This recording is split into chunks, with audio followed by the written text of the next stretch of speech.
on va pendant ces 2 heures ensemble, essayer de vous apporter, donc avec Célia Tabary, ma collègue, et Emmanuel Rudio, des outils, des clés pour animer une formation sur l'économie sociale et solidaire à distance auprès d'un public enseignant. Donc évidemment, dans le cadre du CEFPEP qui est voilà, ce qui nous réunit tous et tous aujourd'hui, mais plus largement aussi une formation sur l'économie sociale et solidaire à distance, comment est-ce qu'on peut s'y prendre. Je vais donc tout d'abord me présenter pour celles et ceux qui ne me connaissent pas.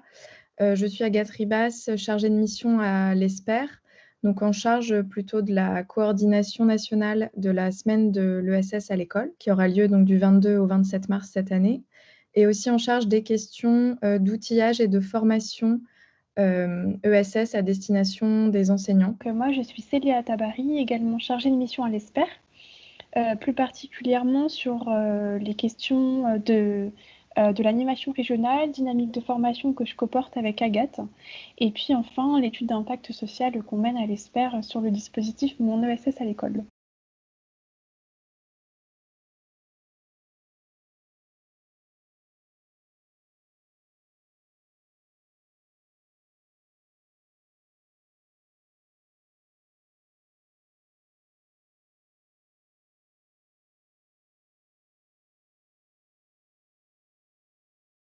J'ai 8 heures de séance d'ESS, de formation ESS à dispenser auprès d'étudiants en Master 2 de l'Université de Marseille. Et j'avais aucun outil. Donc, avec Agathe, on s'est attelé à la tâche. On a sauté, on a appris à nager dans le grand bain. Et si aujourd'hui, notre expérience peut vous être utile, eh bien, c'est bien volontiers qu'on la partage. Donc, pour rentrer dans le vif du sujet, on s'est dit que ça pouvait être intéressant de commencer par un petit atelier pratique, un tour de table pour lequel on va vous donner rendez-vous sur un outil qui s'appelle les post-it. On va vous mettre donc le lien dans le chat. Je vous invite à vous rendre sur ce lien. Et puis, une fois que tout le monde y est, je vous expliquerai un petit peu ce qu'on va y faire. Donc, l'idée de ce petit temps-là, c'est donc d'utiliser les post-it qui sont en bas à gauche de l'écran. Donc, il faut cliquer sur le post-it, double-cliquer pour l'éditer, et que vous inscriviez une attente que vous avez pour cette formation et que vous la placiez dans l'une des 3 colonnes. Donc, si vous avez plus d'une expérience en formation à distance, si vous avez une seule expérience en formation à distance et si vous n'avez aucune expérience en formation à distance. Ça nous permet un petit peu de voir l'ensemble des niveaux de chacun et aussi d'adapter ce qu'on va dire au fur et à mesure aussi de la formation, puisque c'est quelque chose qu'on construit ensemble aussi aujourd'hui, même si on a toute une proposition à vous faire. C'est intéressant de savoir où est-ce que vous vous placez par rapport à ça. Bonjour, vous m'entendez? Oui, on vous entend bien. Bonjour. Donc, Isabella Salmon, je suis actuellement déléguée de la section MGEN de Martinique.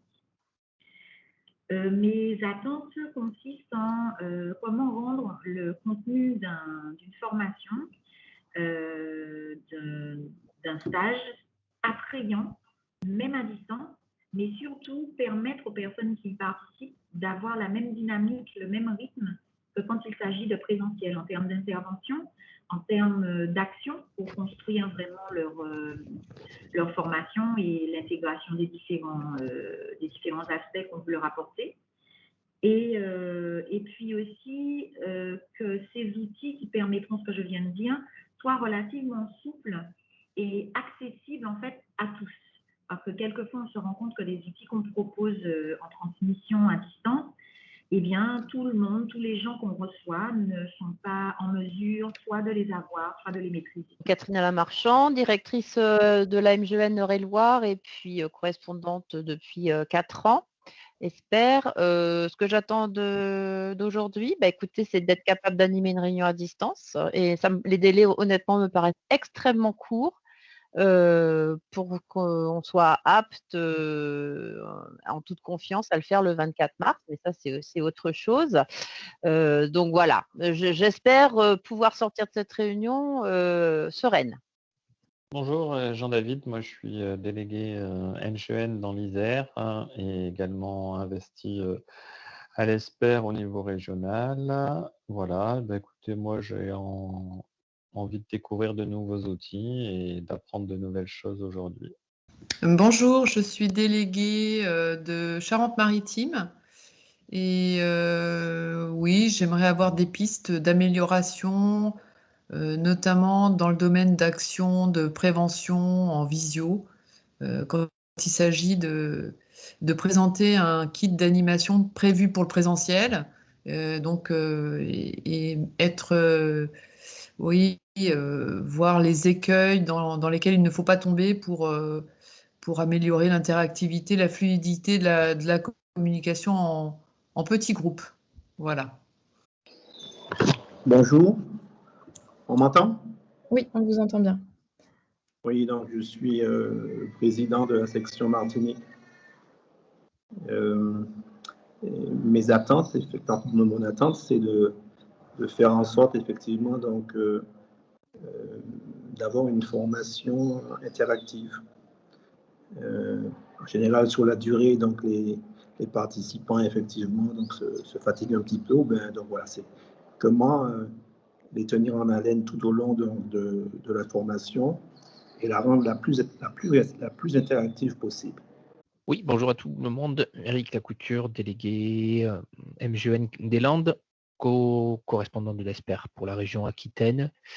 Voilà, moi j'avais casé mon post-it dans la rubrique expérience, une expérience, parce qu'effectivement on avait une intervention dans un établissement qui était prévu en présentiel, qui s'est transformé en distanciel, donc on a complètement subi cette transformation, et d'où la nécessité voilà, de pouvoir voir quels sont les outils qu'on peut utiliser et rendre cette présentation, comme les autres l'ont dit, un peu plus interactive, attractive. Oui, bonjour. J'ai inscrit sur le post-it, c'est quels outils pour chaque moment du stage. Moi, en fait, je suis focalisé sur le stage CEFPEP en fonction des objectifs de celui-ci et des différents moments donc, qui sont prévus au cours de ce stage. Je suppose que les outils doivent être différents en fonction des objectifs et des attentes. Et puis, voilà, juste une chose là, par rapport au post-it, vous voyez, moi je suis vraiment néophyte. Je suis allé là sur le site, post-it, déjà, la première chose c'est que j'ai eu, comment dirais-je, j'ai eu un peu de mal en fait à ajouter mon post-it, même si j'y suis arrivé. Mais quel lien entre ce que vous avez, ce que tu as envoyé, Agathe, là, sur l'adresse HTTPS et puis le fait de le voir à l'écran. Si c'est quelque chose qu'on utilise le jour du stage CEFPEP, j'avoue que là, moi, ça m'est complètement inconnu. Comment préparer le tableau? Par exemple, il y avait un tableau qui était partagé sur l'outil là. Comment faire ça? Enfin, moi, je suis vraiment, comme je disais, néophyte. C'est vrai que par rapport à ce stage CEFPEP, je m'interroge véritablement pour l'animer. Donc voilà, aujourd'hui, si je peux avoir des éléments, mais des éléments, est-ce que ces éléments-là sont suffisants pour pouvoir faire en sorte que ce stage soit suffisamment interactif et plaisant et réponde aux objectifs? J'ai une interrogation. Parce que j'ai des petits soucis informatiques depuis tout à l'heure. J'en suis au 3e outil pour vous joindre. Donc j'ai pas complété le post-it. Moi, ce qui m'intéresse surtout, parce que je participe à beaucoup de visio, mais j'en anime peu finalement, c'est comme Jean-Luc, c'est tout ce qui est back-office, tout ce qui est technique, coulisses, pour que les invités soient le plus à l'aise possible et puis quand même qu'on puisse faire passer le maximum de contenu. Donc, je vais me laisser porter aujourd'hui. Bonjour, merci. Donc, moi, je me suis mise dans la première colonne. Donc, je suis correspondante ESPER Limousin. J'ai assisté à plusieurs formations. Et souvent, c'est vous qui les faites. J'en ai mené une avec Florian. Donc, ça va à peu près. mais il y a des petits détails. Alors, par exemple, j'en profite pour le dire, les post-it, cette semaine, j'ai essayé d'en faire. Bah, impossible de trouver comment on fait les colonnes, quoi. Donc, des trucs cons, mais voilà, des petits détails. Donc, je me dis qu'en manipulant avec vous, ça va me débloquer certains petits blocages.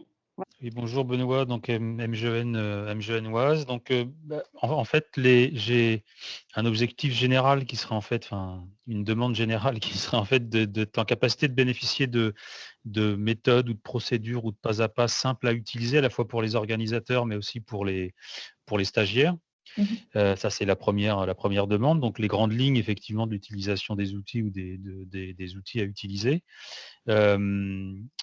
Savoir de quelle manière on peut assurer une interaction la plus simple, mais aussi la plus efficace avec les stagiaires. Et puis, dans le domaine du détail, je maîtrise moyennement l'utilisation des différentes salles à créer pour éventuellement être en capacité d'organiser des ateliers. On aura peut-être l'occasion d'en parler, mais Zoom, moi, je ne l'utilise pas. Et puis dans Teams, a priori, quand on l'a sur le navigateur, je n'ai pas vu à quel endroit on pouvait créer des différentes salles. Et j'ai simplement l'impression qu'on peut le faire qu'avec l'appli. Donc, c'est des questions de cette nature-là qui me traversent l'esprit pour l'instant. Voilà.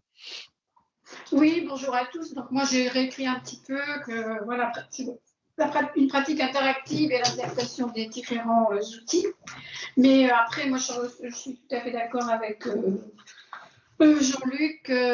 C'est comment mettre tout ça en place vers les stagiaires, quoi, parce que j'ai jamais animé de formation comme ça. Alors, je vais me présenter, j'ai oublié, je suis Josiane, je suis co-correspondante ESPER pour le Poitou-Charentes et je suis en même temps mandataire du conseil d'administration de la MAIF. Voilà. Et moi, c'est surtout la manipulation, comment on fait vers tout, les salles, les outils, comment on partage, enfin...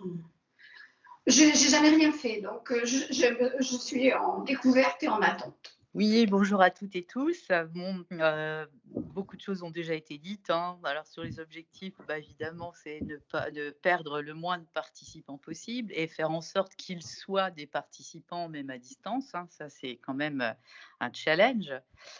Alors par rapport aux outils, je rejoins tout ce qui a été dit, et notamment pouvoir répondre aux petits soucis, pouvoir avoir des solutions alternatives simples à mettre en place, des petits trucs.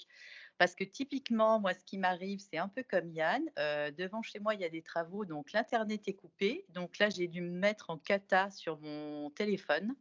Et pour commencer les post-it, j'ai eu un mal de chien avec le iPhone. Donc, je me dis, voilà, c'est dans le cas pratique.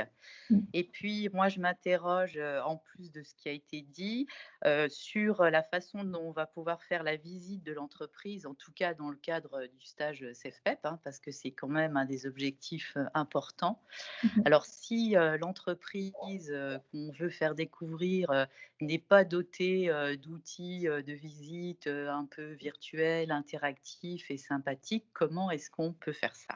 Bonjour à tous, donc Mélanie Vaillant, déléguée en Charente-Maritime et co-correspondante de l'ESPER pour le Poitou-Charentes.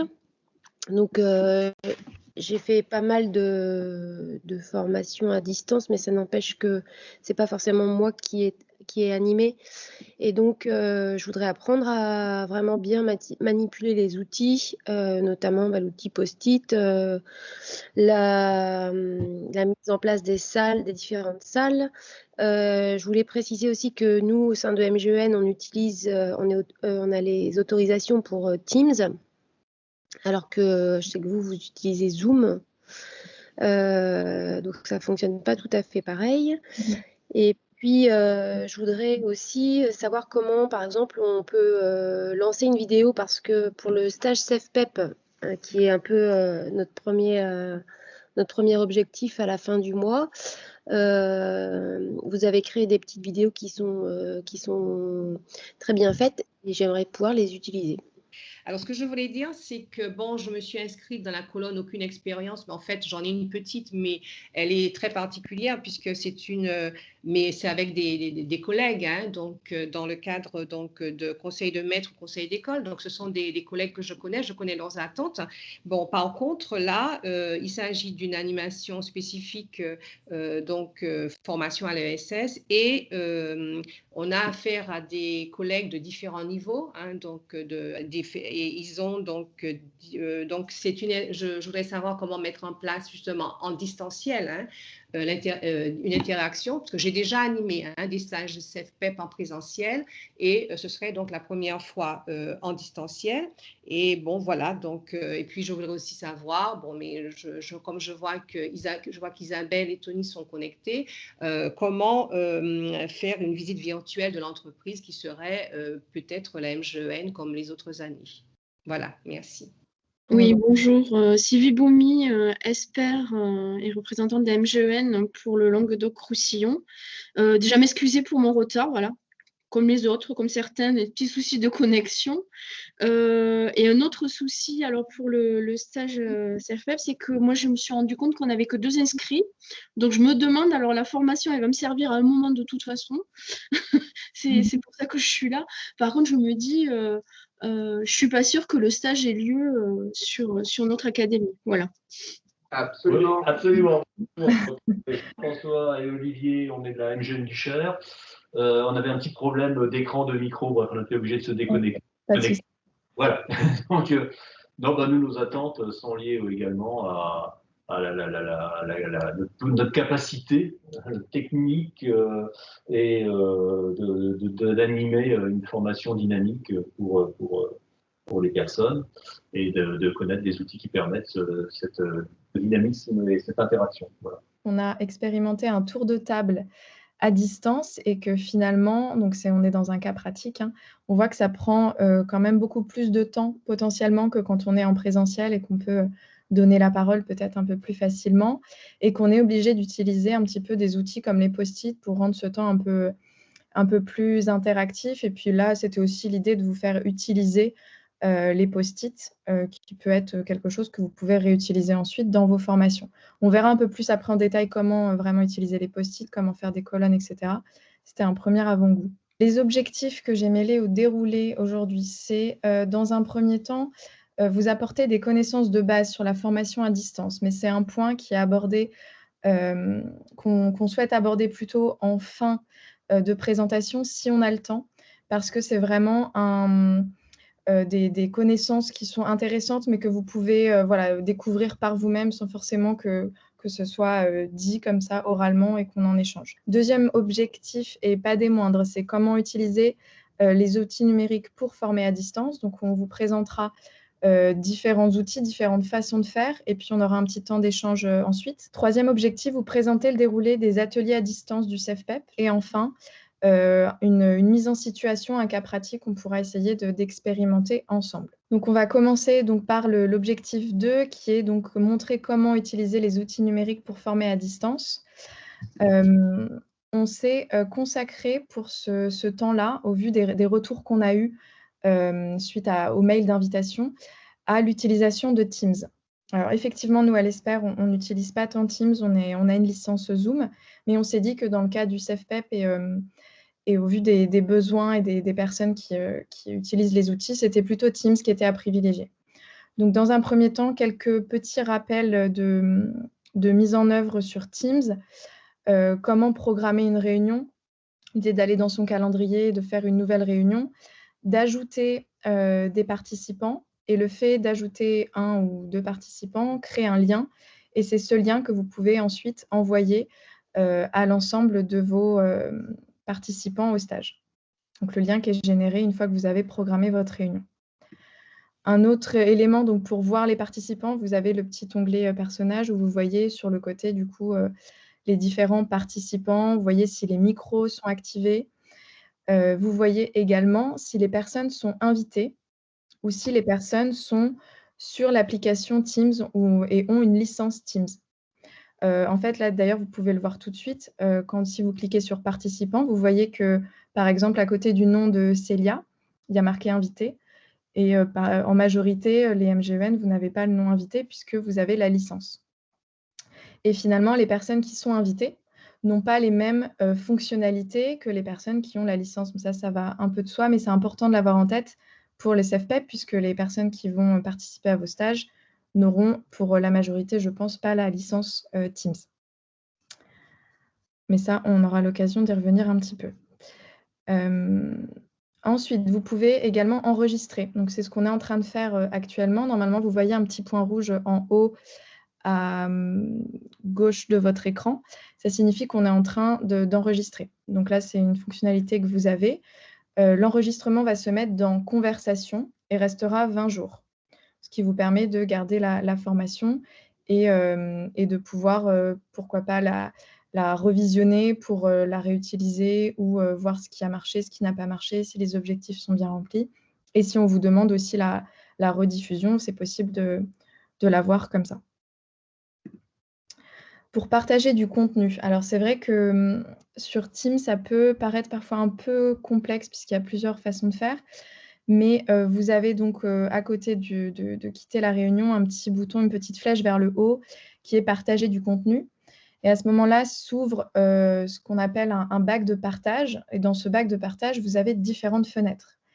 Pour pouvoir partager, par exemple, une présentation PowerPoint, il faut que la présentation soit ouverte à l'avance, c'est-à-dire qu'elle soit sur votre ordinateur, ouverte pour que vous puissiez la voir dans le bac de partage. Une fois qu'elle est ouverte et que vous la voyez, vous cliquez dessus et le partage se fait automatiquement et assez simplement.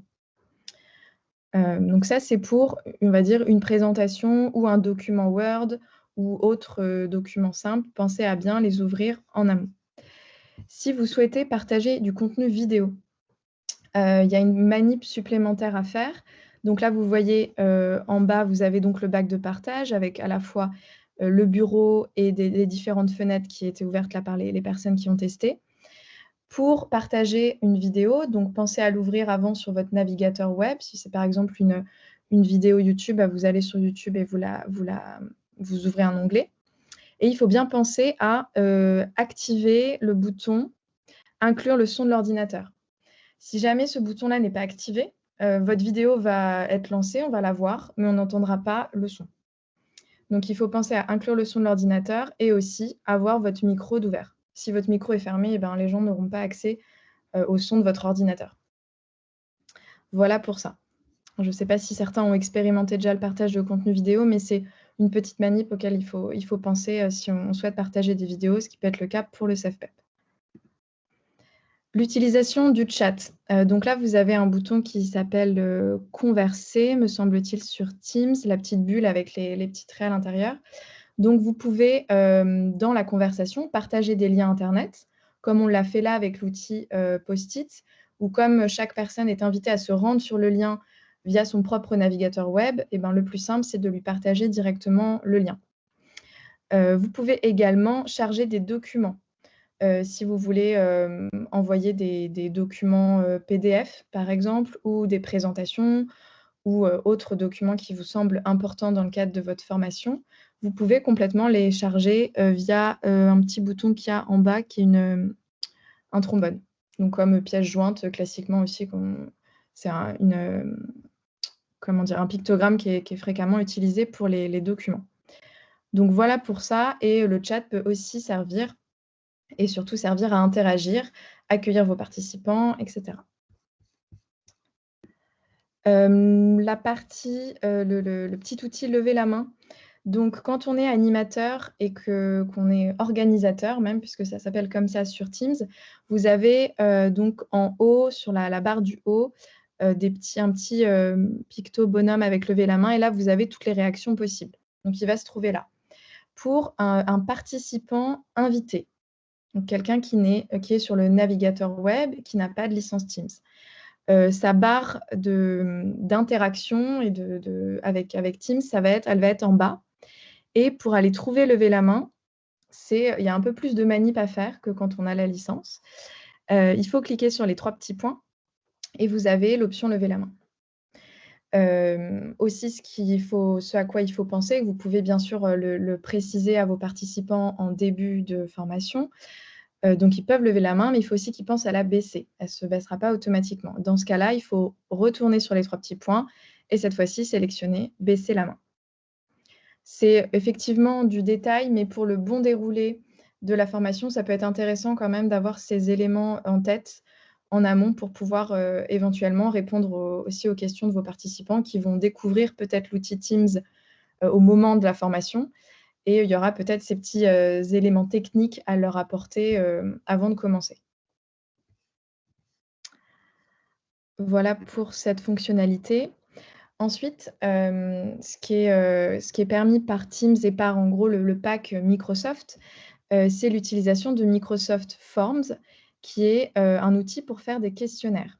Donc, on y reviendra plus en détail sur Forms avec notamment l'utilisation de Forms pour créer un quiz sur Kessako, l'exposition sur l'ESS de la MGEN.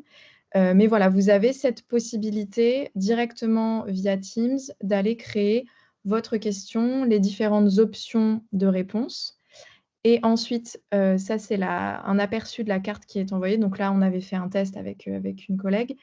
Et ce que vont voir les participants, c'est ce qu'il y a en blanc ici, les différentes options. Et là, personne n'avait répondu, mais sinon, on verrait le pourcentage de réponses à ces questions-là. C'est un outil pratique pour poser des questions en direct, mais ça peut aussi être utile de préparer ce questionnaire-là en amont. Ça, c'est des choses qu'on peut complètement envisager. Voilà pour Forms, mais on y reviendra puisque c'est un outil quand même qui est intéressant, notamment pour le stage CEFPEP. Je vous disais, voilà, vos participants invités, ils ne voient pas la même chose que vous. Et ça, c'est la barre qu'ils voient notamment. Donc, ils ont la possibilité d'ouvrir, fermer leur caméra, la possibilité d'ouvrir, fermer leur micro. Ils ont accès également au bac de partage, mais ça, je vous invite à ne pas leur dire parce qu'ils n'auront pas forcément besoin de partager des docs. Les 3 petits points intéressants pour lever la main. Et on voit qu'on a aussi la main qui est ici. L'outil converser. Ça, c'est aussi intéressant de leur signaler qu'ils peuvent utiliser, cliquer sur cet onglet-là pour pouvoir éventuellement prendre la parole ou demander la parole. Voilà. Et puis là, c'est la partie pour quitter la réunion.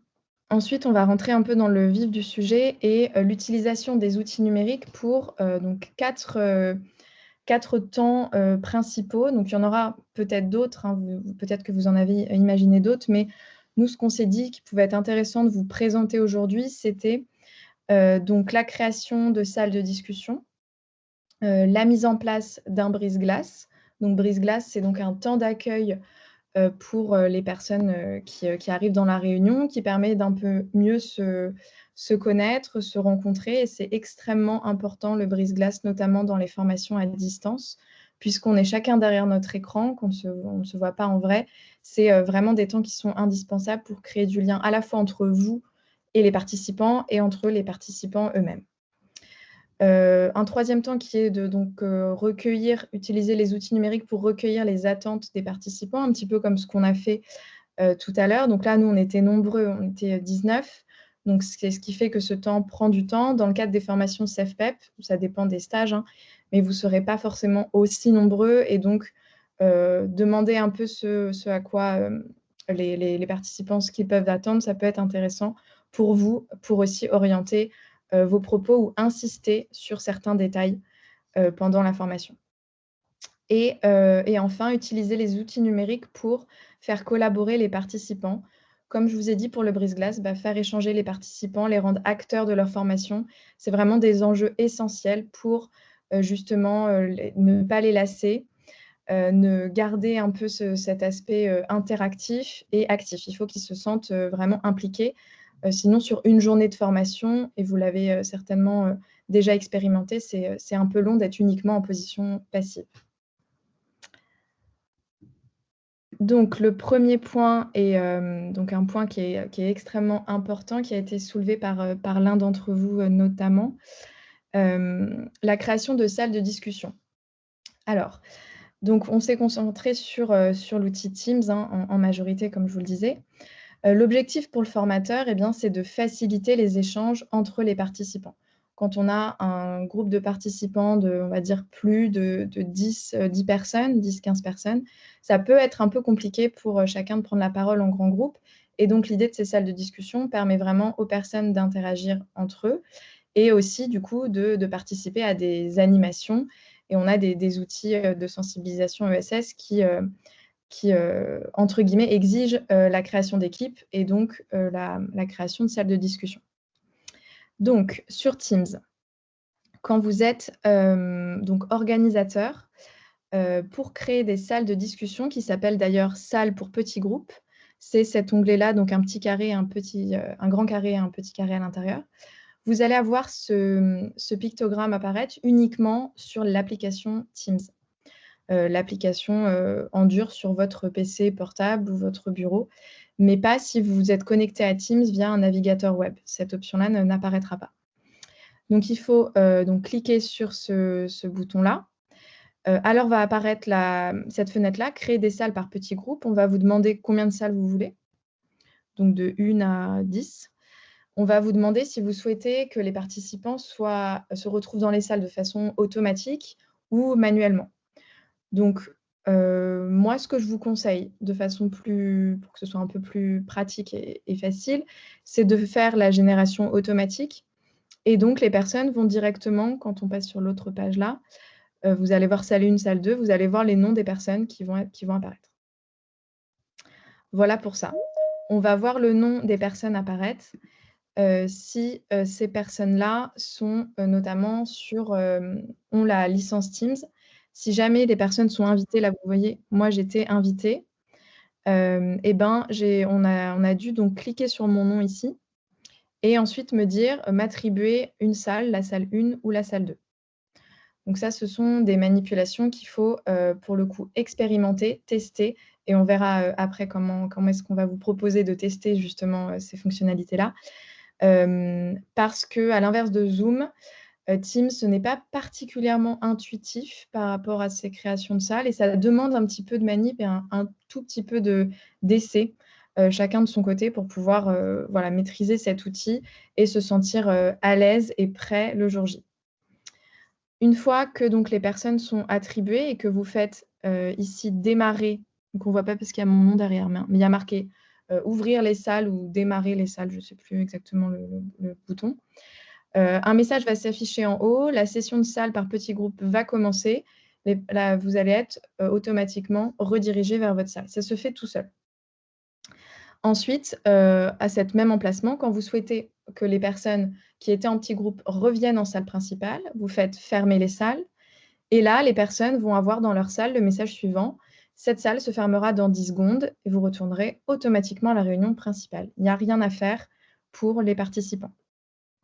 Vous, en tant qu'organisateur, vous pouvez naviguer de salle en salle. Il faut cliquer sur la salle.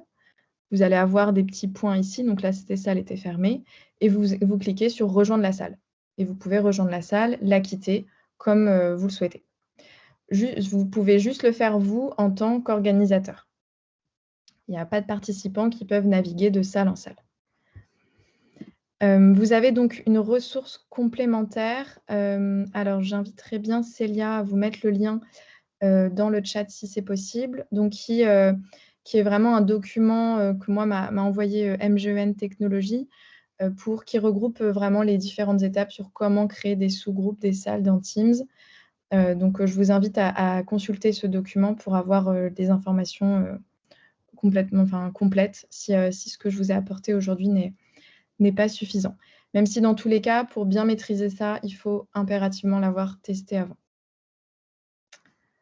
Donc voilà pour l'utilisation des outils, donc notamment Teams, pour créer des salles de discussion. Ensuite, le deuxième élément, c'est quel outil on peut utiliser si on souhaite mettre en place un brise-glace. Là, l'objectif pour le formateur, un peu comme dans le cas de créer des salles de discussion, c'est faciliter les échanges entre les participants, qu'ils apprennent un petit peu à mieux se connaître et surtout, si après, vous souhaitez les mettre en atelier, les mettre en activité, c'est important qu'ils aient eu ce petit temps d'échange un peu informel, où ils ont appris à se connaître pour ensuite pouvoir être dans une activité ensemble et apprendre des choses et en prenant du plaisir notamment. Je vous ai mis l'exemple d'un brise-glace qui peut être intéressant à utiliser, notamment dans le cadre du CEFPEP, qui s'appelle nos points communs. Donc, l'idée, c'est très simple, elle permet aux participants de trouver des points communs. Donc, ça peut être par équipe. Et donc, si c'est par équipe, il y aura donc en amont la création de salles et l'idée de dispatcher les personnes dans des salles. Chacun va établir une liste de choses que tous les membres ont en commun. Donc, on évite les réponses trop évidentes, comme nous participons à cette formation, par exemple. Et au bout de 5 minutes, demander aux membres de chaque groupe de dire combien de points communs ils se sont trouvés et d'annoncer les points communs, les points les plus intéressants. Donc ça, c'est par exemple une idée de brise-glace. Dans la fiche animation qu'on vous a fournie dans la boîte à outils qui est le dossier accueil, vous avez tout un tas de brise-glace qu'il est possible de faire.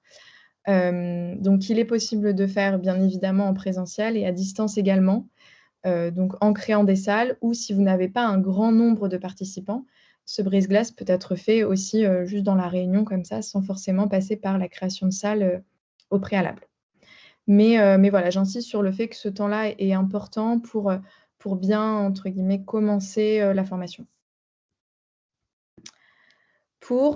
Si vous souhaitez répondre à l'objectif de recueillir les attentes des participants, parce que c'est un point qui vous intéresse et qui va vous permettre aussi d'être plus à l'aise dans la suite de l'animation, et qu'il est très important quand on est formateur, et notamment formateur à distance, de privilégier les méthodes interrogatives, d'aller questionner les personnes qui participent pour aussi qu'elles se sentent impliquées et qu'elles puissent avoir aussi envie de s'investir dans la formation et se rendre compte qu'elles sont un peu attendues aussi. Et toujours pareil, dans l'idée de sortir de cette posture passive qu'on peut avoir quand on est juste à l'écoute. Et donc, l'outil, les post-it qu'on vous a proposé là pour le tour de table, peut être un outil utile pour ça, afin de connaître les attentes de chacun, aussi également créer un peu de lien. Donc, l'idée, c'est le déroulé proposé d'écrire sur un ou des post-it les attentes vis-à-vis de la formation et y revenir en fin de journée. Pour l'utilisation de cet outil-là, donc l'idée, c'est de se rendre sur le lien qui est inscrit ici. Donc, ce que je peux vous proposer, c'est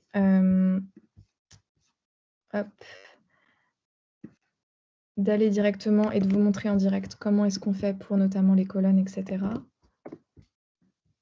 Donc, ce que je vais faire là, c'est que je vais donc arrêter mon partage d'écran. Je vous dis en direct ce que je fais comme ça peut être aussi un peu plus simple. Et je vais aller choisir l'onglet que je souhaite vous partager. Et je vais cliquer sur partager. Donc là, normalement, vous voyez le post-it colibri, si vous le tapez dans votre barre de recherche. Ça, c'est ce sur quoi vous tombez directement. On vous propose de nommer votre nouveau tableau. Donc là, moi, je vais le nommer test.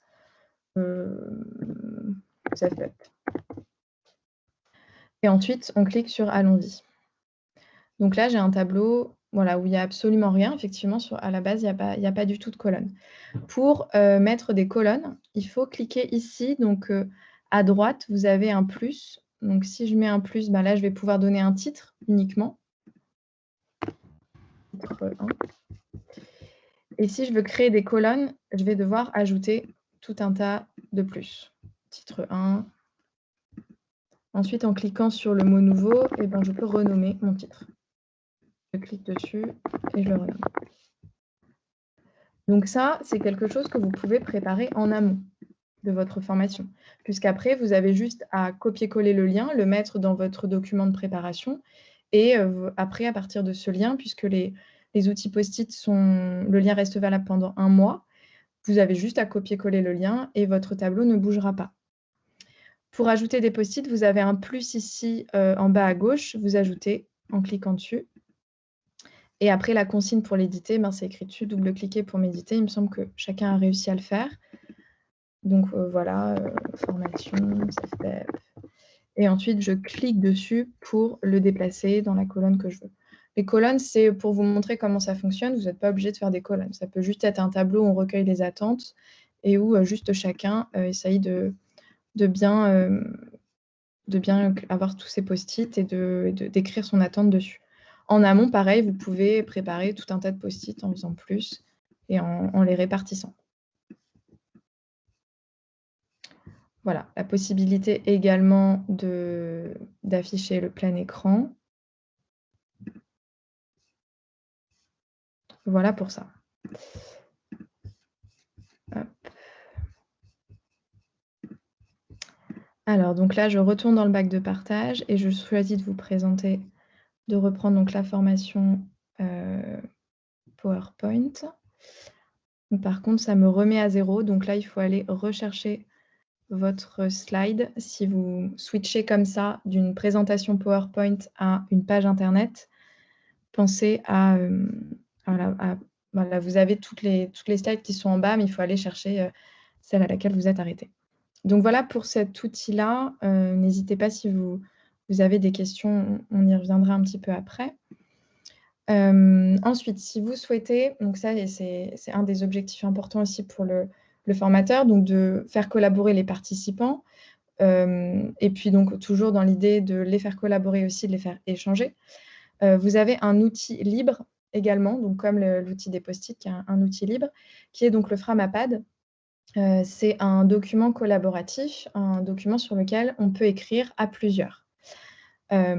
Donc le déroulé, c'est de créer un pad, un Framapad par équipe, que vous pouvez bien sûr préparer en amont du stage. Et pendant votre formation, avoir prévu donc les différents liens et les mettre dans le chat, les différents liens de vos différents Framapad par équipe, et inviter les membres des équipes à ouvrir le pad dans leur navigateur web. Vous, pareil, vous pouvez ouvrir tous les pads que vous avez créés et pendant l'activité, aller consulter chacun des pads librement, puisque de toute façon, ce sont des documents, tout le monde y a accès. Je vous invite à créer des pads publics. Comment on fait concrètement? Donc l'idée, c'est d'aller sur le Framapad. Là, je vous ai mis un petit doc explicatif, mais le plus simple, et ce que je vous propose qu'on fasse tout de suite, c'est que je vous fasse la démo. Donc Célia a mis le lien Framapad dans le chat. Je le copie-colle, moi, dans ma page Internet. J'arrête ma présentation et je vais aller sélectionner l'onglet « À vous partager ». Donc là, je vous partage la page framapad.org, celle sur laquelle vous allez tomber en tout premier lieu. Donc on descend, on a ici deux possibilités, créer un pad public ou créer un pad privé. Je vous invite à créer un pad public dans le cadre des formations, c'est plus simple et puis dans tous les cas, on n'a pas forcément souhait à vouloir protéger ce qui va être écrit dans ce pad-là. Je vais l'appeler test SafePep. Vous avez la possibilité de fixer une durée, je vous invite à mettre 6 mois. Et ensuite, vous générez votre pad en cliquant sur créer un pad. Donc voilà, donc c'est un document texte assez classique. Vous avez tout d'abord un texte qui vous explique ce qu'est Framapad, bienvenue sur Framapad, comment commencer, comment partager, comment sauvegarder. Une fois que vous avez lu ce texte, donc ce sera à chaque fois que vous faites un nouveau Frama. Il y aura ce texte qui sera inscrit, vous le prenez et vous le supprimez. Donc là, ce qui va se passer, c'est qu'ici, on voit que je suis la seule à être présente sur le Frama. Donc, je mets mon nom. Et quand je vais écrire, ce que je vais écrire va être surligné de la couleur qui m'est attribuée, qui est donc ici le parmi. En cliquant sur la couleur, je peux aller choisir et changer de couleur. Si j'ai envie, par exemple, d'être surligné en marron, et voilà, ça change un peu ce que je mets là. Les Framapad, tout comme l'outil Colibri, comme c'est que du partage de liens, vous pouvez tout à fait les préparer en amont. Si vous souhaitez, par exemple, proposer votre activité sur le Framapad, vous inscrivez, par exemple, équipe 1, activité mon ESS à l'école. Et là, vous pouvez commencer, vous pouvez, par exemple, rédiger vos différentes consignes. Dans un premier temps ça, dans un deuxième temps ça. Donc, des consignes que vous pouvez rappeler, bien sûr, dans la salle principale, via votre présentation PowerPoint où vous avez pu afficher vos consignes, ce que moi je fais souvent, mais je vous invite également à les réinscrire sur le Framapad parce que quand les personnes seront en équipe et qu'elles seront entre guillemets livrées à elles-mêmes, c'est intéressant qu'elles aient quand même sous les yeux toujours les consignes et ce que je vous conseille aussi, c'est de mettre les objectifs. Voilà, donc ça peut être une idée, donc de préparer ces documents-là à l'avance, de bien garder les liens. Et comme ça, le jour J, vous avez juste à partager vos liens et inviter les différents membres des équipes à se rendre sur les liens. Les fonctionnalités intéressantes de Framapad, c'est que vous avez ici un petit signe là comme ça qui vous permet de partager. Donc ça, c'est le lien de partage que vous copiez-collez et que vous collez dans le chat. Ce que je vais faire tout de suite, je l'ai copié-collé. Et je vous le mets là à l'instant dans le chat. Donc ça, c'est la fonctionnalité partagée. C'est pareil, c'est toujours le pictogramme classique. Qu'est-ce qui peut être intéressant? Également, voilà, si vous voulez sauvegarder le Framapad. Donc là, je vous invite à mettre 6 mois au niveau du délai avant suppression. Mais si vous voulez l'importer tout de suite, eh bien, vous pouvez importer ce Framapad et choisir texte brut ou PDF. Si je clique sur PDF, directement, ce document va se charger et j'ouvre un PDF. Voilà, c'est aussi simple que ça. Donc là, je vois que par exemple, on est maintenant 3 sur le Framapad et vous voyez qu'automatiquement, chacun va avoir une couleur qui va lui être attribuée. Voilà, et donc on peut inscrire librement. Vous avez donc, au niveau de la mise en page, pas beaucoup de possibilités, hein. Ça va être le gras, l'italique, le souligné, le barré. Si vous voulez ne plus, vous ne voulez pas avoir les couleurs parce que c'est des Framapad que vous avez préparés, vous voulez juste qu'ils aient les textes, et bien vous cliquez ici sur le petit œil barré et là, tout redevient sans la couleur. Donc ça, bon, c'est du détail, mais ça peut être un peu surprenant quand on arrive sur un Frama d'avoir tout un tas de couleurs.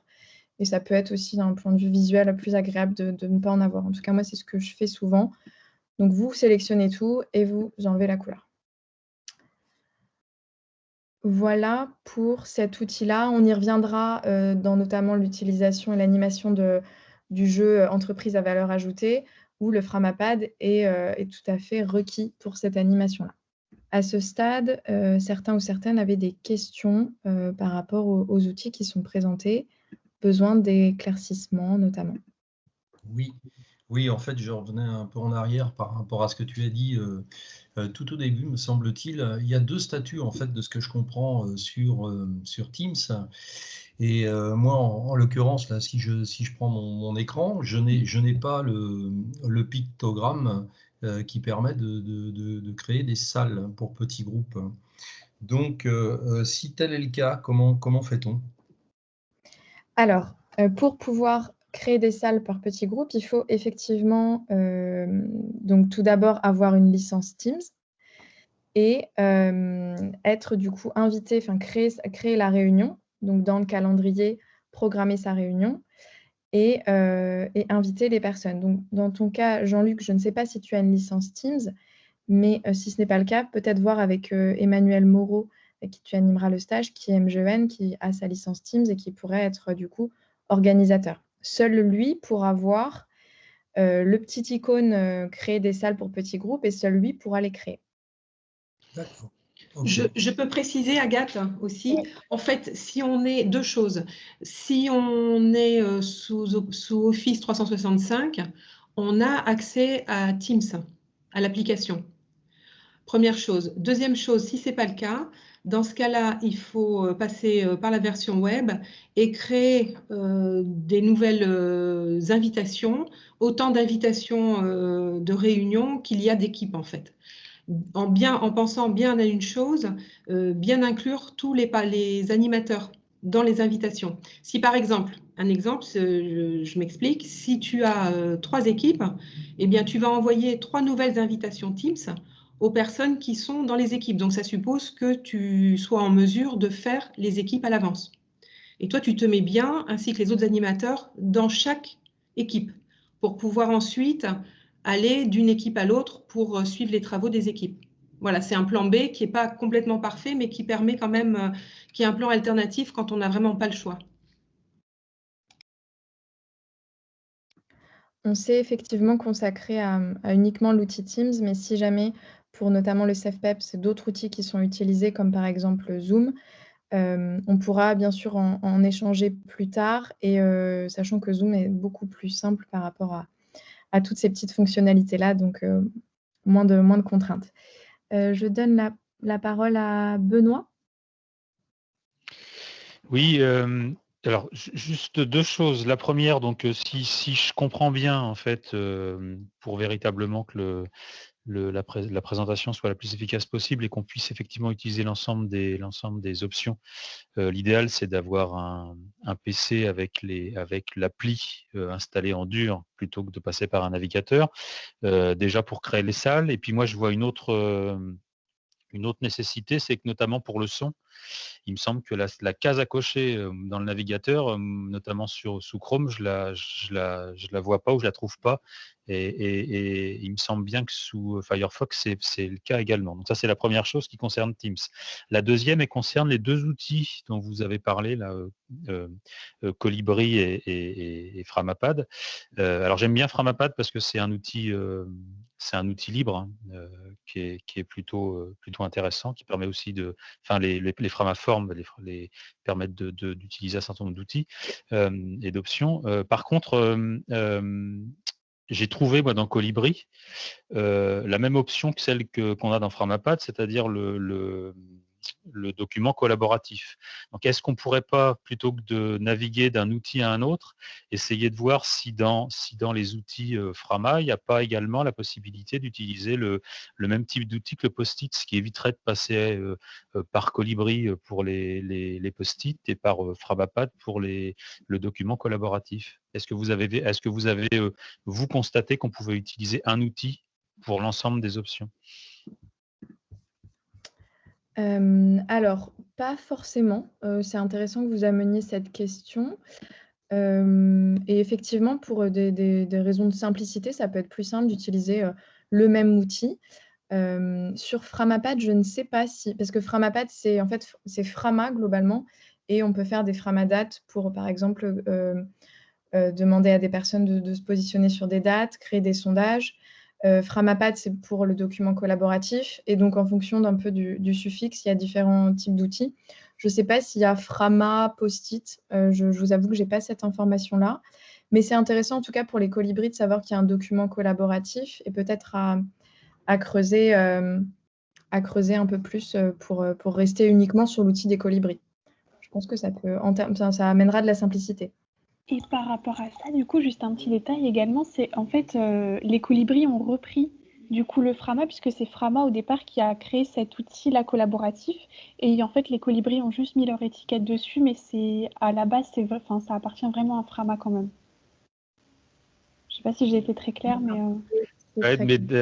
Merci Célia. Je me doute, vu l'interface de l'outil, je me doutais que c'était quelque chose qui effectivement était associé à tout l'univers Frama, quoi. J'avais une petite idée là-dessus, mais je voulais effectivement en avoir la certitude. Alors c'est dommage qu'on soit obligé de naviguer entre les deux, mais c'est pour plus de simplicité, c'est vrai que c'est pas mal d'avoir un seul outil, notamment pour les stagiaires, de savoir où aller récupérer les informations et avoir un seul outil à utiliser. En effet. Mélanie, je te laisse la parole. Oui, je voulais revenir sur la question de licence par rapport à Teams. Nous, on a des droits qui sont ouverts via MGEN, mais on n'a pas tous les mêmes droits. Alors, quand vous parlez de licence, par exemple, moi, quand je crée une invitation Teams, il n'y a aucun problème pour toutes les personnes internes à MGEN, mais je ne peux pas inviter, si j'invite des gens qui sont extérieurs à la structure, ils n'ont pas de lien. Ce qui fait que ça m'étonnerait que, par exemple, pour le stage CFPEP, je puisse avoir toutes les fonctionnalités avec mes droits.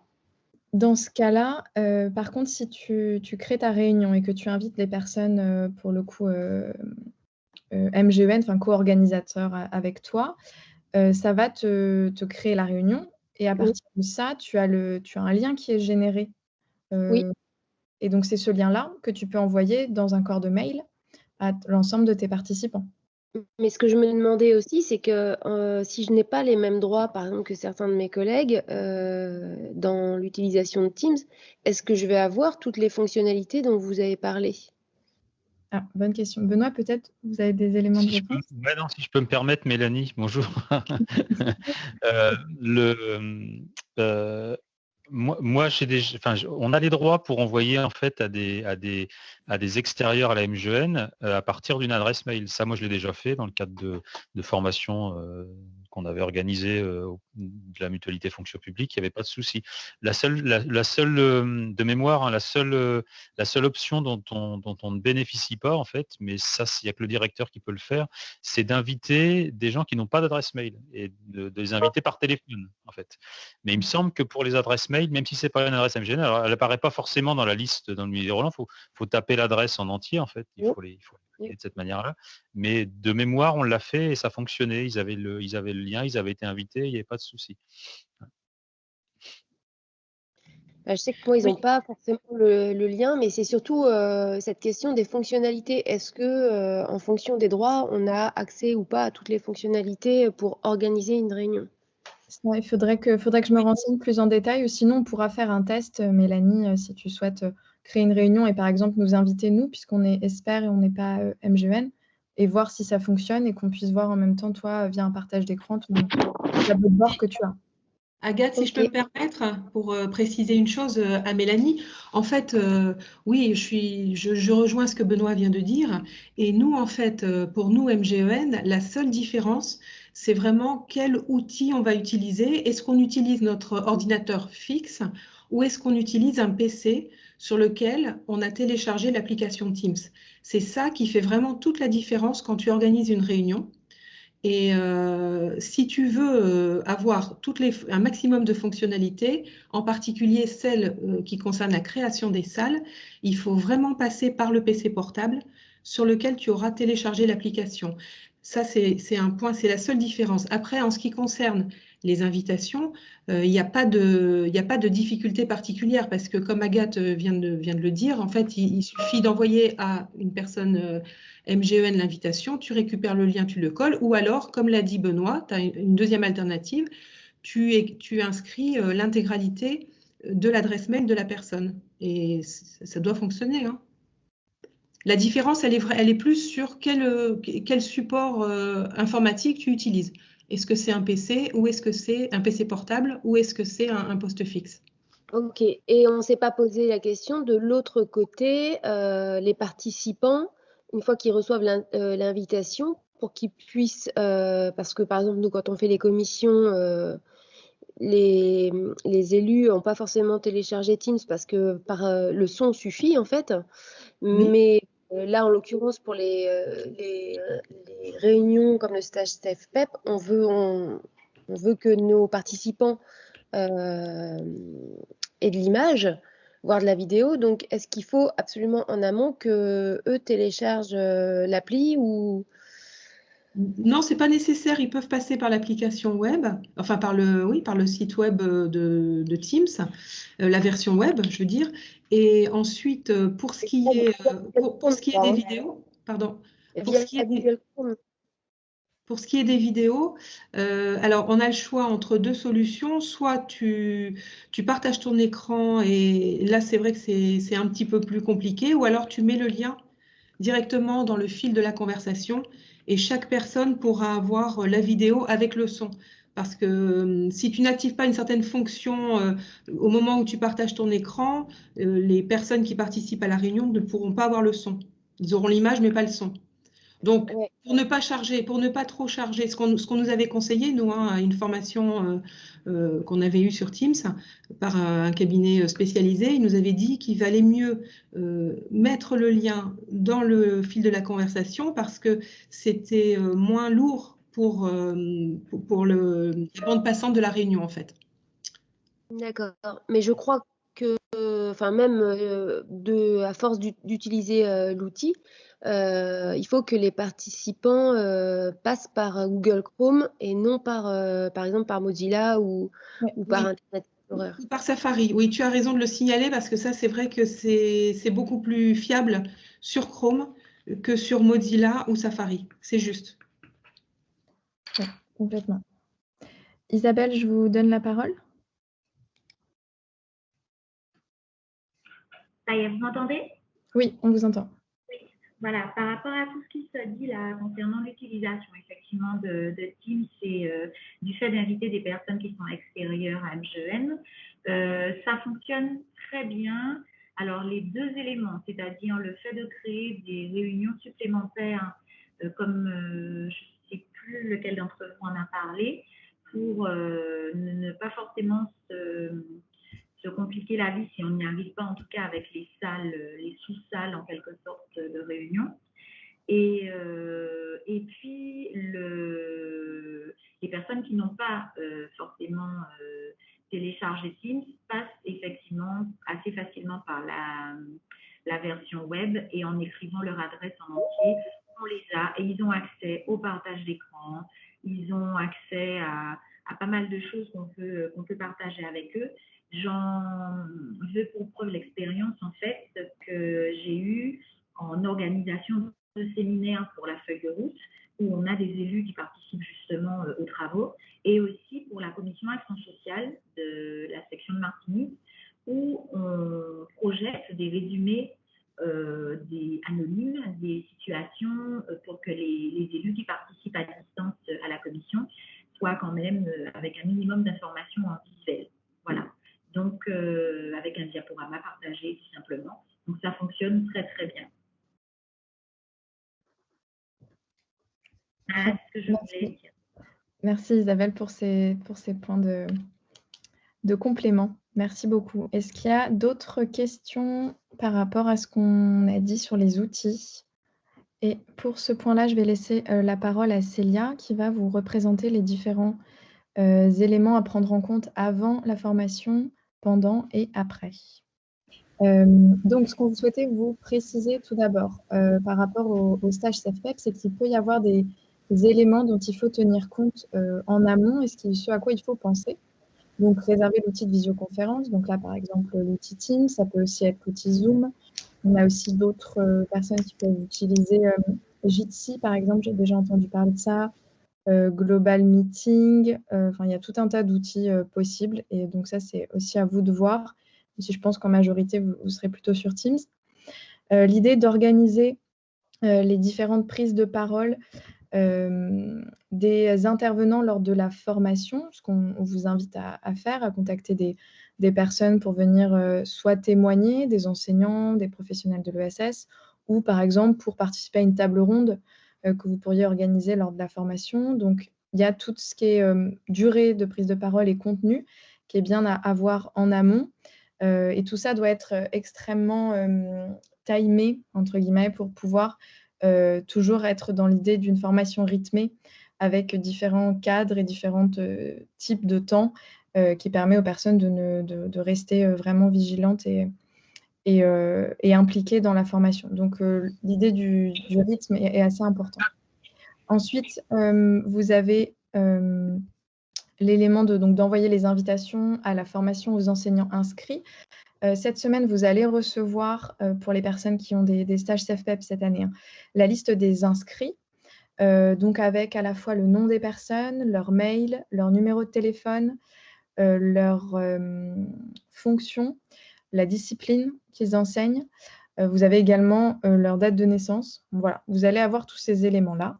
On vous invite à leur faire une invitation, donc via notamment un mail, plus que par le calendrier où vous ajoutez vos participants, parce que je pense que ça peut être peut-être un peu surprenant pour des personnes qui n'ont pas l'habitude de Teams de recevoir un mail comme ça, enfin une invitation calendrier. Donc plutôt pensez à faire un mail et intégrer le lien, cliquer pour participer à la réunion dans un corps de mail. Mais c'est ce qu'on disait juste un peu avant avec Mélanie. Et pensez bien évidemment envoyer l'invitation aussi à vos intervenants. Avec le lien de la visioconférence et rappeler le temps et l'heure. Nous, ce qu'on fait habituellement pour les formations, c'est penser à dire de se connecter un petit peu avant pour régler tous les problèmes de micro, de caméra qui ne pourraient ne pas fonctionner. Voilà. Donc, prévoir 10 minutes, un quart d'heure avant le début et les inviter à se connecter à ce moment-là. Et enfin, dernier élément, préparer les documents support, à la fois vos présentations PowerPoint ou votre présentation PowerPoint, des documents Word à partager, des PDF, des Framapad, des outils Colibri collaboratifs, etc. Tout ça peut être préparé en amont. Et le jour J, s'assurer d'avoir, bien évidemment, la bonne connexion Internet, le micro, la caméra qui fonctionne et être sur son application Teams en dur pour ceux qui utiliseront Teams le jour J. Célia, es-tu revenue? Oui, je suis revenue. Merci beaucoup, Agathe. Donc pour continuer, dans les éléments de préparation en aval, il faudra bien penser à envoyer un mail de remerciement aux enseignants qui ont participé à votre formation CEFPEP avec tous les documents mentionnés, donc que vous allez mentionner le jour J. Et pensez aussi au petit mail type qu'on vous a proposé par mail. Vous pouvez vous en inspirer et le retravailler pour l'adapter à votre sauce. Et donc, dans ce mail, il faudra bien aussi penser à y intégrer le questionnaire de satisfaction. Le lien s'affiche juste là et peut-être qu'Agathe peut vous le mettre dans le chat. Et donc, ça, c'est un questionnaire dont vous 1, 2, 3, je m'en mêle, auquel vous inviterez les enseignants à répondre afin de faire de retour sur la formation et de l'améliorer du coup pour les années prochaines. Et pour terminer, du coup, vous pourrez également rappeler aux enseignants à la fin de la formation de bien reprendre contact avec les correspondants régionaux de l'ESPER pour qu'ils puissent après s'engager dans des projets ou avoir des interventions sur l'ESS, qu'ils puissent avoir un contact. Donc voilà pour les éléments de préparation à la suite de la formation. Donc pour la boîte à outils, dans le mail où nous vous avons envoyé tous les outils, vous avez une boîte à outils qui vous permettra de préparer tous les ateliers. Donc vous trouverez des supports pour vous aider. Pour commencer, donc, vous avez une boîte avec l'accueil brise-glace. Donc, c'est-à-dire que vous trouverez du coup différents brise-glace qu'on vous a mis dans le chat. Également pour l'atelier 1, vous trouverez une fiche animation pour l'atelier 1 avec les outils nécessaires. Et c'est pareil pour l'atelier 2. Vous avez donc reçu la boîte à outils dans un dossier zip par mail. Je vous invite à la consulter si jamais vous avez des questions à revenir vers nous. Donc là, c'est le programme qu'on vous a présenté classiquement pour le CEFPEP avec le temps d'accueil, l'atelier 1 qui est consacré plutôt à la présentation de l'entreprise. Donc on va plutôt être sur une présentation qu'une visite dans le cadre du CEFPEP à distance. Pourquoi pas penser à faire intervenir vos collègues, salariés, militants, dirigeants, etc. Pour l'atelier 2, on est plutôt sur la découverte de l'ESS, les principes, les valeurs, l'histoire, les métiers. Donc là, ça peut être intéressant également si vous avez des liens avec la Chambre régionale de l'économie sociale et solidaire de votre région, de leur proposer d'intervenir pour présenter le panorama local et les acteurs locaux de l'ESS sur le territoire. Pensez aussi, si vous le souhaitez, à faire intervenir des personnes qui travaillent au sein d'entreprises de l'ESS de votre territoire, ça peut être intéressant. Vous avez également des documents informatifs dans le dossier atelier 2. La pause et puis l'atelier 3 qui est plutôt consacré à l'éducation à l'ESS. Comment est-ce qu'on peut, au sein de sa classe, faire vivre les principes et les valeurs de l'ESS. Donc pour ça, on peut vous proposer différents outils. À la fois une présentation qui regroupe un peu les différents projets de l'ESPER et notamment mon ESS à l'école. Ça peut être intéressant de présenter dans un premier temps les dispositifs. Si après on veut faire une petite activité en lien, déjà il y a le temps de présentation qui est nécessaire. Ensuite, vous pouvez également, si des projets mon ESS à l'école sont menés sur vos régions ou départements, proposer à des élèves ou à des enseignants de témoigner le jour J de leur projet. Ça peut être intéressant. Et puis également, si vous souhaitez leur faire vraiment pratiquer ce que c'est l'ESS, utiliser des outils de sensibilisation ESS comme entreprise à valeur ajoutée, qu'on va vous présenter ensuite, l'exposition Kessaco sur la découverte de l'ESS, ou également le jeu Junior Coopérative ou les idées reçues sur l'ESS. Tous ces temps-là, tous ces outils-là peuvent être animés à distance et on va vous montrer ensuite comment le faire. Sur l'atelier 1, donc on va prendre là maintenant chaque atelier un peu un par un. Sur l'atelier 1 consacré à la présentation de l'entreprise, en amont, les questions à se poser, c'est quels sont vos objectifs? En soi, qu'est-ce que vous souhaitez que les stagiaires retiennent? Ensuite, le déroulé, des questions plutôt sur le déroulé, quelles personnes vous pouvez faire intervenir pour présenter l'entreprise de l'ESS. Donc j'ai mis entreprise, mais j'aurais pu préciser l'entreprise de l'ESS.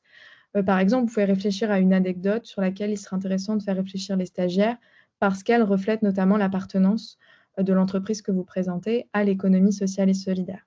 Parce que c'est un exemple concret, une démonstration concrète des principes et des valeurs, des piliers qui sont de l'économie sociale et solidaire. Donc c'est un petit peu la porte d'entrée qu'il faut saisir, c'est l'idée de présenter via le prisme de l'ESS son entreprise.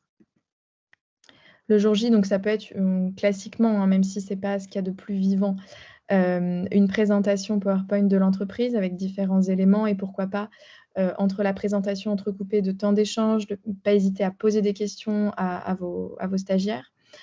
Vidéo de présentation, donc j'ai vu qu'il y avait eu la demande dans le chat notamment, est-ce que nous on avait des vidéos de présentation à vous proposer sur différentes entreprises? Alors pas forcément nous au niveau de l'ESPER, mais par contre pensez à faire cette demande auprès de vos intervenants qui peuvent peut-être avoir ça eux de leur côté, des petites présentations, des teasers de leur entreprise ou des interviews même de militants, de salariés que vous pouvez diffuser le jour J. Ça peut être ça, ou ce qui est intéressant aussi, et peut-être plus vivant dans le cadre d'une formation à distance, c'est vraiment de faire témoigner différentes personnes, plus même que de montrer juste une vidéo. Voilà pour l'atelier 1. Pour l'atelier 2, où on est plutôt sur la découverte des métiers, la découverte de ce qu'est l'ESS, on peut vous inviter à animer les idées reçues sur l'ESS. Alors pour ceux qui ne connaissent pas, je proposerais bien à Célia de mettre le lien vers la ressource pédagogique dans le chat, si tu le veux bien. C'est un outil qui permet, à partir d'idées qu'on peut avoir sur l'économie sociale et solidaire, d'aller questionner, d'aller remettre en question un peu ce qu'on sait sur l'ESS. Et ça permet aussi l'échange et de savoir à quel niveau, entre guillemets, les différents participants en sont de leur connaissance sur l'ESS. Ça peut aussi être utilisé, je vous l'ai mis dans l'atelier 2, mais ça peut aussi être utilisé en brise-glace au tout début. Vous avez également la Junior Coopérative qui permet de faire découvrir 4 structures de l'ESS. Vous avez la possibilité d'animer une table ronde d'acteurs locaux de l'ESS, une table ronde qui nécessite du coup de la préparation, puisque ce qui est intéressant dans la table ronde, c'est justement de pouvoir rebondir sur les interventions de chacun et chacune, et de créer du lien et de donner la parole en fonction des réponses de chacun. Donc ça demande un peu de préparation en amont. Et ce que je vous disais, la présentation du panorama local, des structures, des métiers de l'ESS par les chambres régionales de l'ESS, notamment. On va rentrer plus dans le détail d'animer les idées reçues. Donc cet outil-là, il est présenté un petit peu comme ça. Vous voyez les 2 petites cartes vertes et l'exemple de 2 idées reçues. L'ESS, ce n'est pas de l'économie, c'est de l'action sociale. Et l'autre idée reçue, l'ESS ne peut pas faire de profit. Il y en a 16 comme ça dans le jeu qui a été créé par le groupe de travail ressources ESS. Vous pouvez en sélectionner quelques-unes, ne pas forcément faire jouer les personnes sur les 16. Dans un premier temps, vous pouvez faire des équipes, mais ce n'est pas obligatoire, c'est en fonction aussi du nombre de participants que vous avez à votre formation. L'idée, c'est d'attribuer une idée reçue par équipe.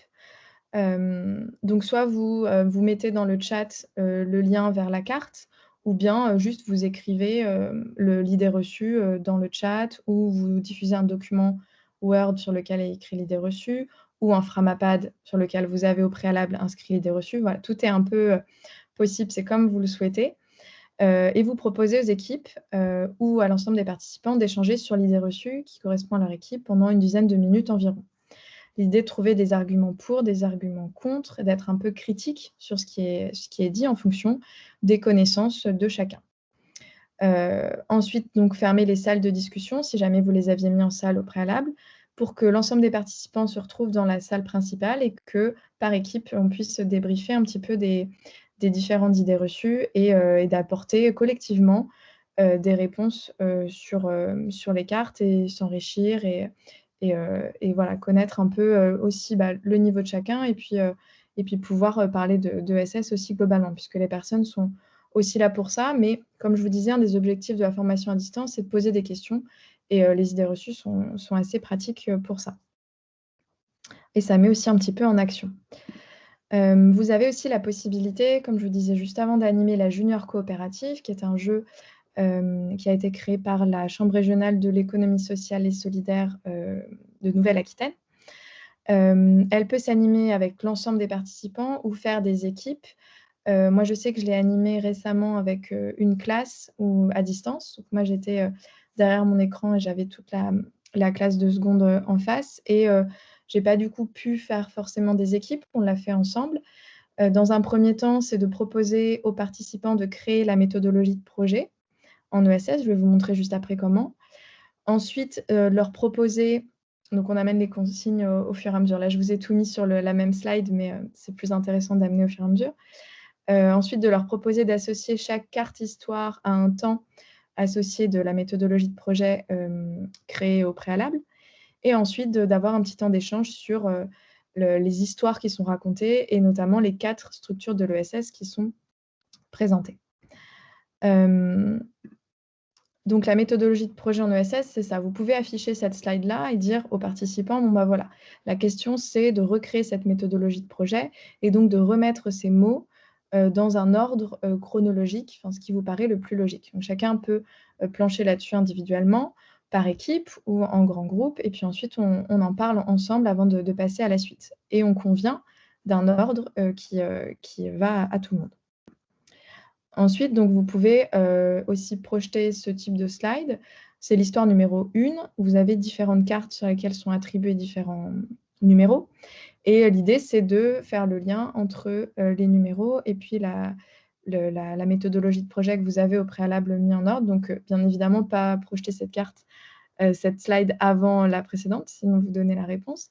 Mais l'idée de relier à la fois l'histoire avec l'élément de méthodologie de projet présenté au préalable.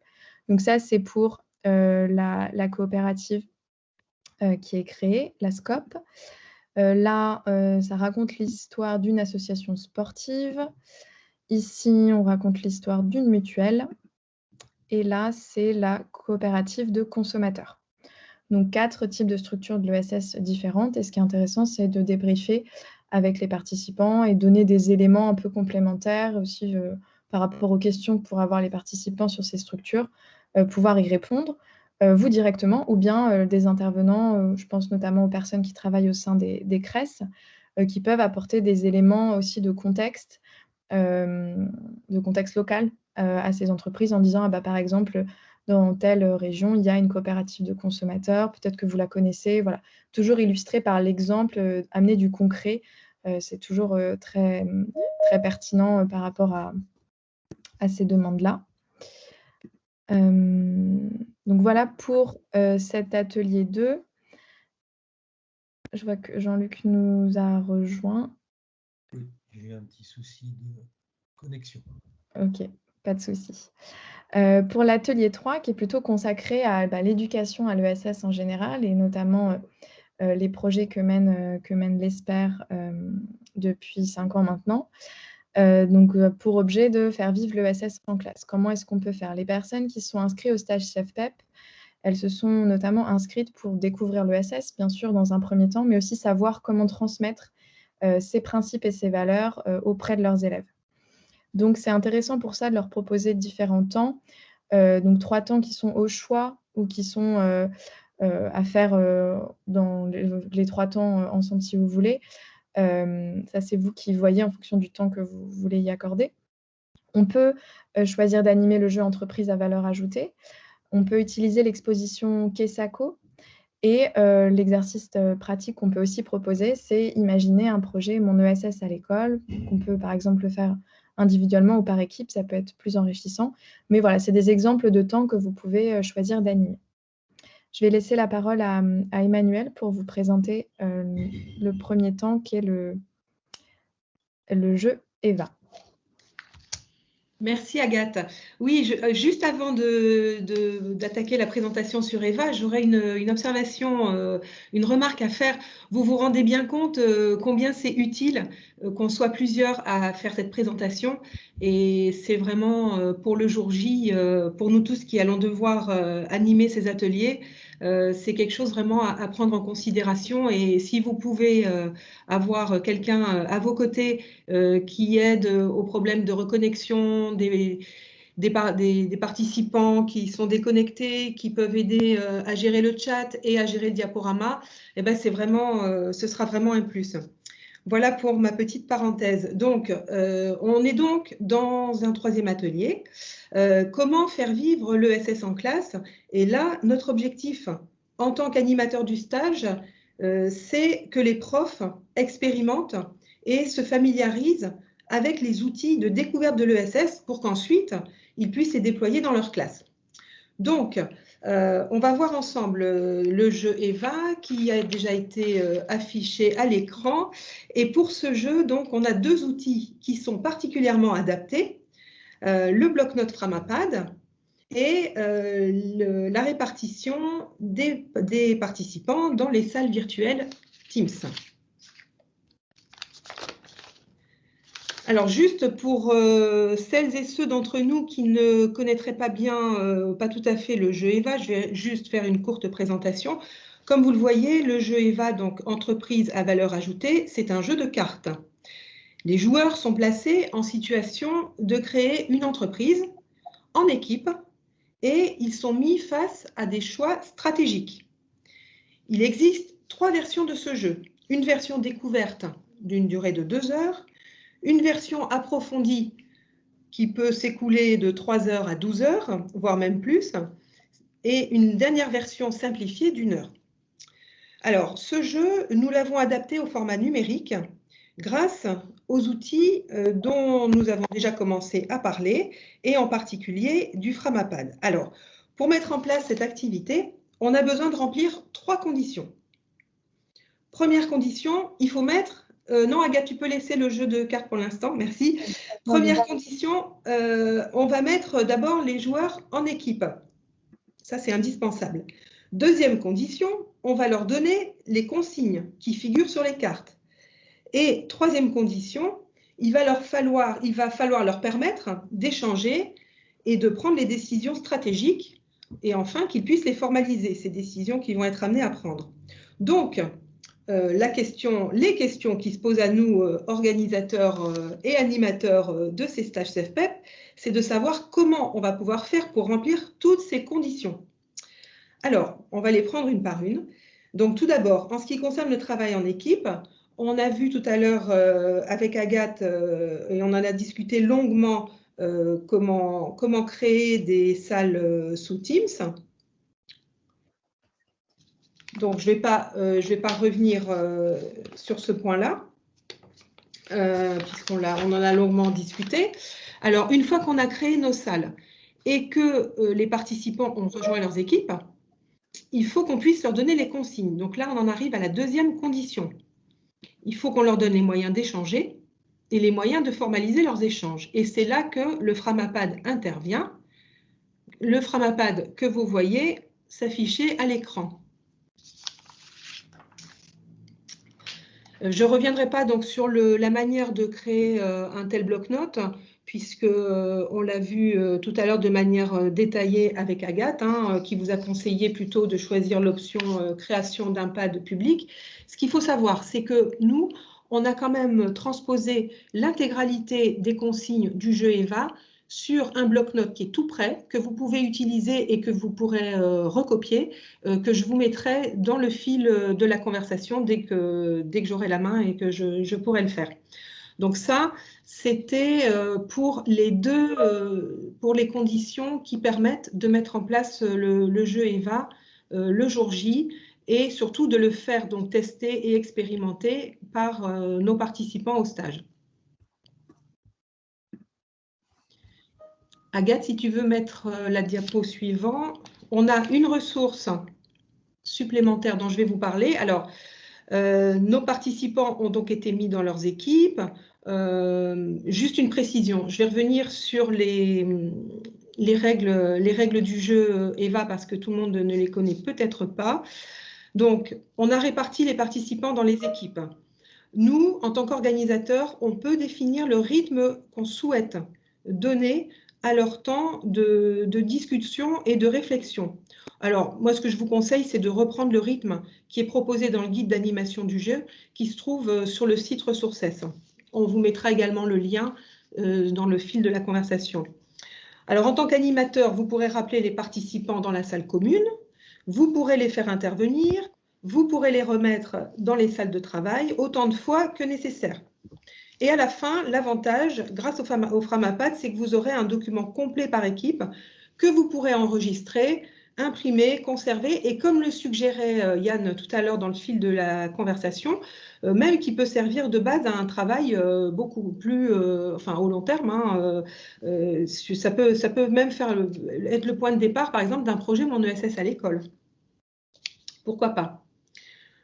Donc, ce que je voulais vous dire aussi, c'est que donc on vous a préparé une ressource supplémentaire qui est donc ce diaporama EVA, dans lequel on a donc mis toutes les cartes du jeu, toutes les consignes, et que vous pourrez aussi utiliser sous une autre forme le moment venu. Alors, soit vous le passez comme diaporama pendant le stage, vous préférez cette option-là, soit à l'occasion d'une intervention en classe, par exemple, vous pouvez tout à fait vous appuyer dessus.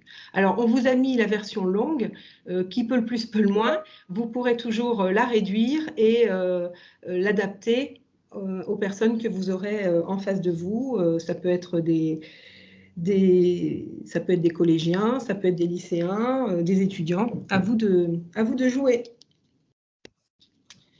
Donc, j'en ai terminé avec le jeu EVA et sa déclinaison numérique. Je vous propose maintenant qu'on passe à l'activité suivante, où là, donc, on va parler de l'exposition Kessako. Et alors, pour l'exposition Kessako, on a un outil numérique qui est particulièrement adapté, qui est le questionnaire Forms, qui permet de transposer le quiz découverte en format numérique. Et vous voyez sur cette diapo un exemple de questionnaire qui a été soumis à des étudiants en Master 2. Alors, pour chaque questionnaire qu'on fait, il y a 2 liens.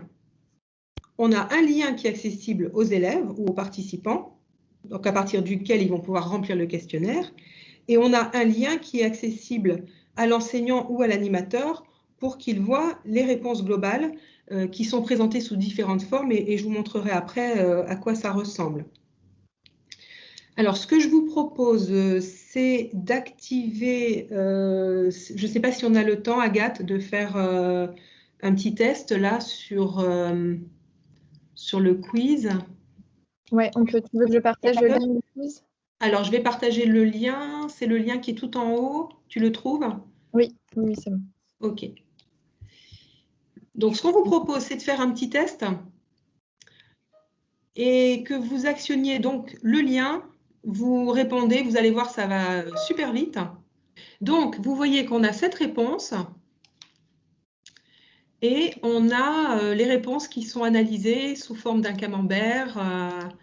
Voilà, vous voyez à quoi ça ressemble. Pour chaque réponse, on a une analyse assez fine finalement hein, de toutes les réponses qui restent anonymes, mais on a quand même des indicateurs intéressants.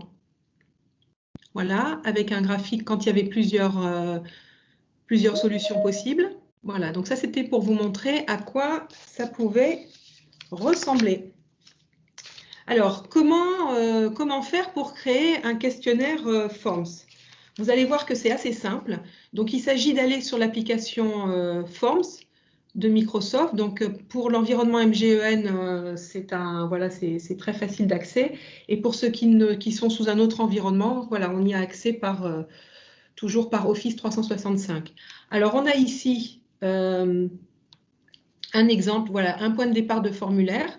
Donc, on ajoute, on fait les questions. Vous voyez bien mon écran? Ça va? Ouais? OK. Alors, on donne un titre à notre formulaire. Et là, à chaque fois qu'on veut ajouter une question, choix, voilà, donc question 1. On va prendre par exemple...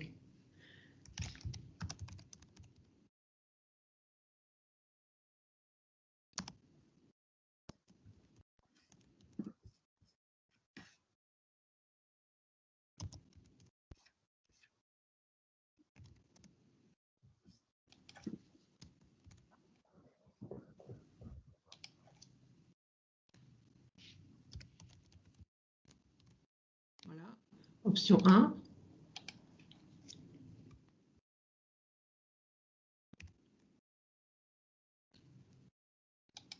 Option 2. Voilà. Ajouter une option. Donc, vous voyez, c'est assez simple. Et à chaque fois, on ajoute nos questions. Alors, soit on prévoit des choix, on peut prévoir des textes, on peut prévoir une évaluation sous forme d'étoiles. Voilà, on a plein de possibilités. C'est vraiment un environnement très simple. Ensuite, on peut aussi créer des thèmes très facilement. Pour partager, voilà, j'ai plusieurs options aussi. Ça, ici, c'est le lien pour les élèves ou les participants. Ou alors, je peux partager sous forme de modèle. Donc, c'est le cas du formulaire qu'on vous a mis dans le fil de la conversation, que vous pourrez reprendre et dupliquer autant que vous le voudrez.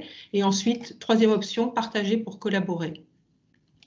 Voilà, c'est vraiment très, très simple. Il faut juste s'approprier un petit peu l'outil, mais c'est vraiment très facile à prendre en main, comme vous le voyez à travers cette démonstration assez rapide. Et donc là, vous avez les étapes à suivre pour vous faciliter la tâche. Donc, on voit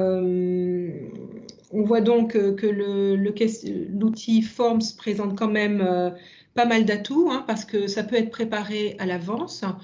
Son lien peut être mis, vous l'avez vu, dans la conversation de la réunion à distance.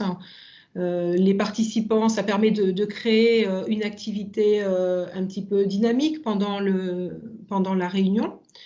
Et puis, on peut ensuite commenter en direct les réponses qui ont été apportées au questionnaire. Voilà, donc c'est quelque chose d'assez facile à mettre en place, qu'on prépare à l'avance et qui met qui crée une bonne dynamique au cours de la réunion. Donc, ce que je voulais vous dire aussi, c'est que vraiment dans le fil de discussion, vous avez maintenant beaucoup de ressources. C'est pour vous, il ne faut pas hésiter à les télécharger et à les adapter comme bon vous semblera. On avait dit qu'il y avait 3 activités. La première autour du jeu EVA, la seconde autour de Kesako. On arrive maintenant à la 3e et pour cela, eh bien, je vais céder la parole à Agathe et à Célia. L'atelier 3, effectivement, et le dernier temps qu'on vous proposait, c'est autour de mon ESS à l'école, comment créer une entreprise sociale et solidaire en classe et comment faire en sorte que les personnes qui vont participer à votre stage fin mars puissent avoir envie pour la rentrée prochaine de s'engager dans un tel projet. Dans le dossier Atelier 3 présent dans la boîte à outils, vous avez une présentation PowerPoint qu'on vous invite à utiliser qui permet de présenter simplement et rapidement le dispositif Mon ESS à l'école. Pour présenter le dispositif, vous pouvez aussi vous appuyer sur les témoignages d'enseignants qui ont mené des projets Mon ESS à l'école les années précédentes, si vous en avez la connaissance. Ça peut aussi être une façon de présenter par l'exemple ce type de